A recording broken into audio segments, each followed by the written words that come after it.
Hello everyone, today I will show you how to edit an image field in PDF using Adobe Acrobat Pro DC. This is a field image. Now I will edit this one. Two ways I will edit this one. First way, select tools option. Now select prepare form option and click on the selection icon, select it and click right button for properties.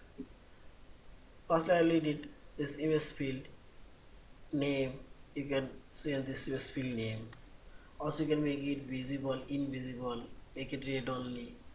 And appearance option, you can change border color. I'll choose this one. And border line thickness, I'll choose thick. I'll see this. And fill color, I'll choose no fill color. And font size, I'll choose auto. As you will select colors and select preview and see this. Image border color already says. Also I'll change this image, click on this image field. Now you can clear this image, you can upload new image. See this. Simply select clear and now select OK and see this. Image already disabled. Now again click here and now select browse option.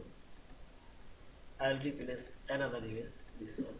Simply select it and OK. Yeah, this is. And simply select colors and select file option, save or save as a PDF. Yeah. Thank you for watching. Please subscribe, like, share and comments.